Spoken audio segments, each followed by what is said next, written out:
meeting and exceeding their expectations, and I would just point to the credit goes to the folks here that have been in the trenches for many, many years to get us to this point. And with that, I will yield the floor to you, Senator Alting, for a few words of wisdom. Well, thank you, Governor. I just want to take this opportunity to thank both leadership in the House and the Senate, and my colleague, Representative Ben Smaltz, in the Public Policy Committee, both in the Senate and that serves with Representative Smaltz, for their dedication, their loyalty on getting this bill through. And today, history is made. And I'm very proud of that. The governor is absolutely right. This is for the consumer. Senator Long. Well, thank you, Governor. Thanks, first of all, for putting this together. I don't think anybody here is suggesting this is the most important bill in this session, but it is very symbolic of the fact that we're finally putting some of these archaic alcohol laws in Indiana in the rearview mirror, and that is important. And just as importantly, as has been said by both Senator Alting and the Governor, the consumers coming first for a change. And I think that's important to recognize as well. I want to give Senator Alting and Representative Smaltz great credit. Kudos, really, for carrying the water on this, doing the great job they do in the Public Policy Committee. It's a good day for Hoosiers. I'm happy to be here. Mr. Speaker.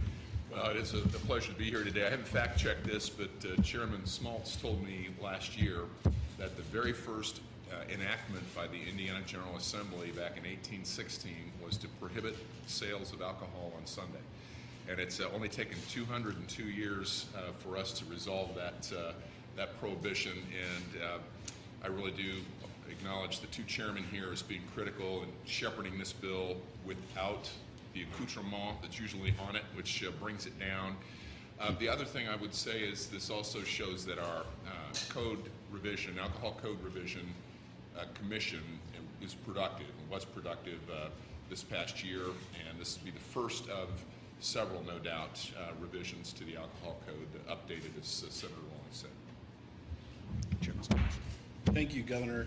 I'd like to thank the leadership of the Senate and of the House from the second floor as well. What I feel like we have in Indiana is a team that works to get things done for people the way they want it done. And I think we found a place, a nice place to land that allows the prohibition of Sunday sales to end, but not be overly expansive.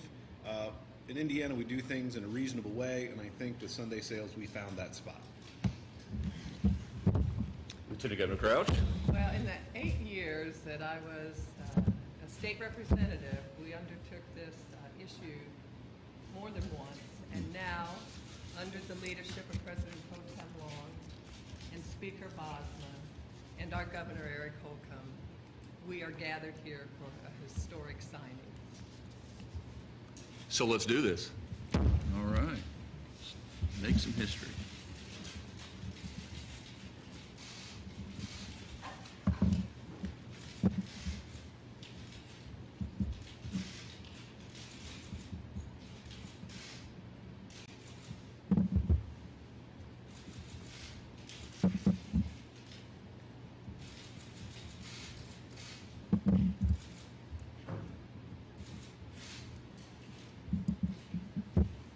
Where's my time? 1:39. Good job, Governor. Thank you. Okay, Cheers. Here we go.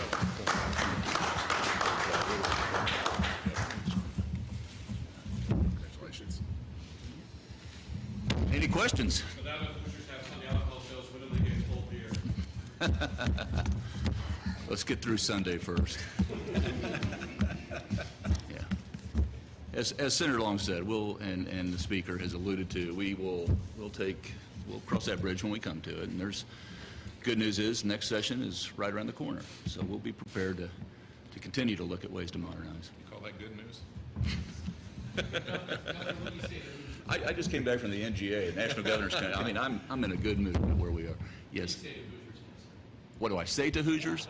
Well, it's their choice. This was about meeting their expectation, and not just meeting it, but exceeding it. We've heard about this for years and years and years, and I can tell you this topic did come up as recently as my last week's travels. Now, I happen to be along the border in northern Indiana and southern Indiana. And so I would say to entrepreneurs and residents that there's no need to cross the border anymore in the state of Indiana. Buy local, and they'll have the ability to do it all 7 days of the week.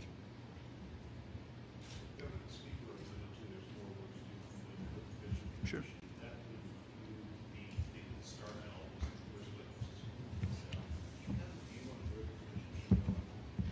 No, just as I said, we'll look at all of this next session and over the summer as we put together our agenda for 2019. The good news about this is it was very, again, just like our infrastructure program last year, it's very data driven, and we'll approach next year the very same way.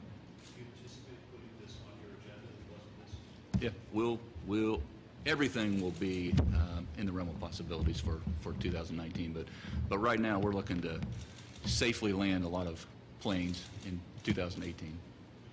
Is this a new method for lawmakers to do alcohol reform that basically just has to be a single subject, no amendments, because as soon as you allow one amendment in, it becomes a Christmas tree that gets weighted down, and just the way we did Sunday sales will be just a good way going forward with all the other different measures? It's definitely the best way to do it. Throughout my career here, there's always been an alcohol Christmas tree bill, and it generally has gone down in flames. Many times with Sunday alcohol sales in it as well, because it gets loaded up with everyone's pet issue in the industry. So I think the way that Senator Alting and Chairman Alting and Chairman Smaltz handled this was artful, and it was disciplined. It was the best way to do it. It was intentional, absolutely. This is the way to keep it clean, as the speaker said.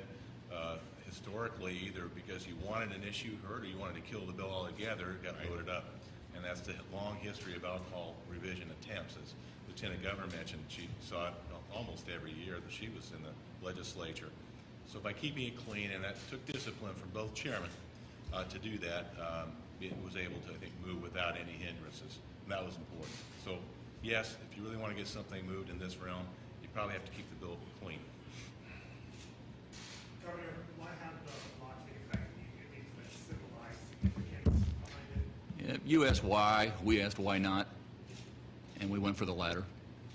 Again, this was meeting consumer and exceeding their expectations. And so we want to make sure that this is rolled out appropriately, safely, obviously. Come Sunday will be the first opportunity for Hoosiers in our history. So please, safety first. Governor, if I could add to that, we actually made that decision in the House, and we had a bona fide discussion of why wait. Everyone knows about it. Everyone's read about it. There would seem to be, no one could come up with a good reason. So that's how it was amended in the House. Governor, what does this mean for the state economic? Well, there's some happy businesses along the border, as I just mentioned. They were kind of chomping at the bit to get to this Sunday. And I can tell you, there's folks dealing with a lot of response and recovery right now in some flooded areas. And as they get their businesses back up and going, it's gonna mean a big deal to them along the border. So economically, this is a good step in the right direction. But again, it came down to we heard from consumers. So this was about the consumer, and then they were asking why not. And obviously, we answered that question and got it done. Do you see yourself going to a store on Sunday? And if so, what will your purchase be? Let's see, let me put the card up. I could see that, and I know what I would purchase. You'll just have to wait and see. Maybe on Sunday. You mean on my tab? Or you meant what I was going to buy? Yeah. Yeah, we will. Okay. All right. Thank you all. Thank you. Thanks, everyone. Okay. Thank you so much.